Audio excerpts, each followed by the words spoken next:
कुछ अलग करने वालों को मेरा तहे दिल से सम्मान। फेल होना जिंदगी की सबसे बड़ी सबक है। Failure is the greatest life lesson.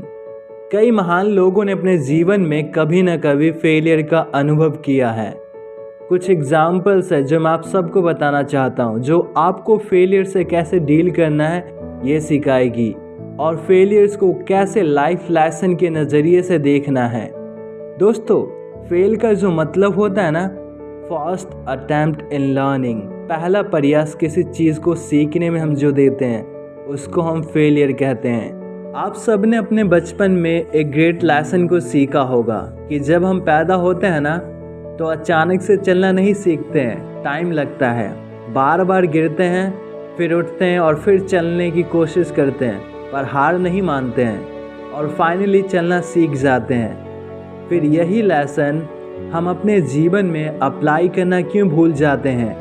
क्यों फेलियर से हमें डर लगता है? क्यों हम फेलियर को एक नेगेटिव आउटलुक से देखते हैं? क्या हमें नहीं पता कि फेलियर का मतलब बचपन में चीज़ों को सीखना था, पर आज फेलियर का मतलब जीवन में हारना बन गया है। दोस्तों, इस वीडियो में मैं आप सबको 3 ऐसे महान लोगों के बारे में बताने वाला हूँ जो अपने जीवन में कई बार फेल हुए पर कोशिश जारी रखी, हार नहीं मानी और एक दिन इस दुनिया में इतिहास रच दिया।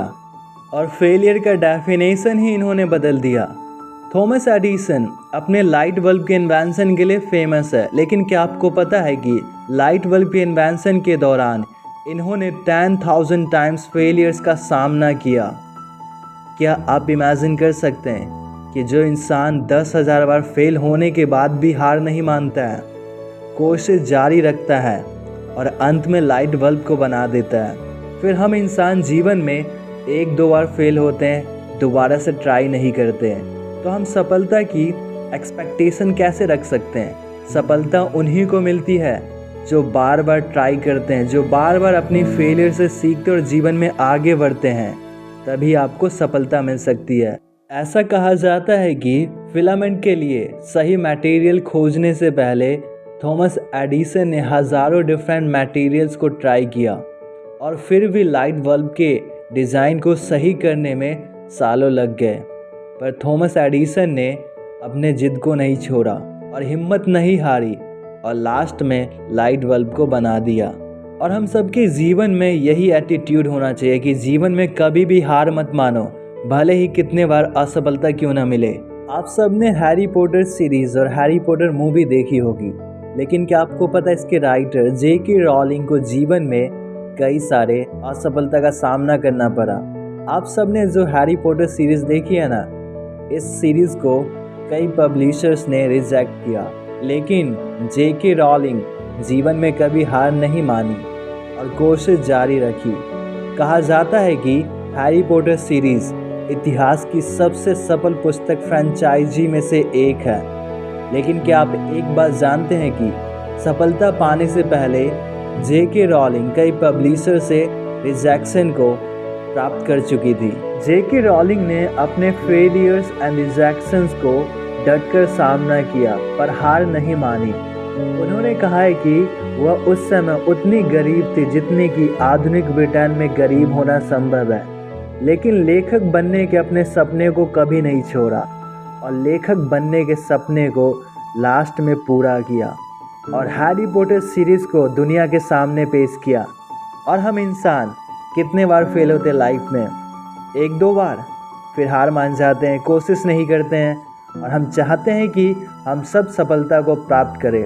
ऐसा नहीं हो सकता है दोस्तों। यदि आप अपने जीवन में सफलता को पाना चाहते हो ना, तो आपको बार बार ट्राई करनी पड़ेगी, बार बार फेलियर का सामना करना पड़ेगा। लेकिन आपको ना फेलियर को नेगेटिव वे में नहीं देखना है, बल्कि पॉजिटिव वे में देख कर ना। स्टीव जॉब्स, दोस्तों आप सब ने एप्पल इनकॉर्पोरेशन कंपनी का तो नाम सुना ही होगा, राइट? लेकिन क्या आपको पता है, हम सब स्टीव जॉब्स को एक टेक्नोलॉजी विजनरी इंसान के रूप में जानते हैं, राइट? लेकिन क्या आप एक इंटरेस्टिंग बात जानते हैं स्टीव जॉब्स के बारे में?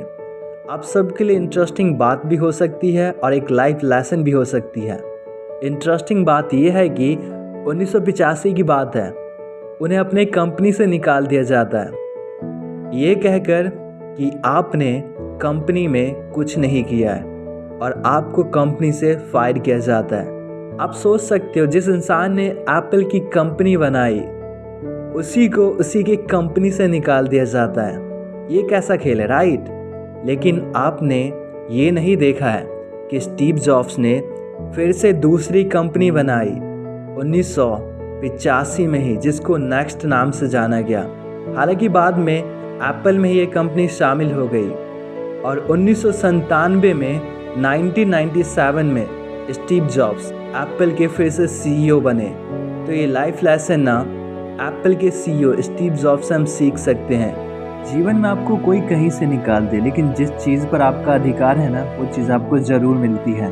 तो दोस्तों, मुझे उम्मीद है कि आपने इन 3 महान लोगों के जीवन से बहुत कुछ सीखा होगा और आपने ये ज़रूर रियलाइज़ किया होगा कि रिजेक्शंस, फेलियर्स हमारे जीवन का पार्ट है और हमें इसे एक्सेप्ट करना चाहिए, क्योंकि जब तक आप रिजेक्ट नहीं होगे, फेलियर को नहीं प्राप्त करोगे, तब तक आपको सफलता नहीं मिल सकती है। और ये 3 महान लोग हमें बताते हैं कि जीवन में कैसे सफल होना है। मुझे उम्मीद है कि आपने बहुत कुछ सीखा होगा। आप सभी को तहे दिल से धन्यवाद इस वीडियो को देखने के लिए। तो सीखते रहिए और आगे बढ़ते रहिए।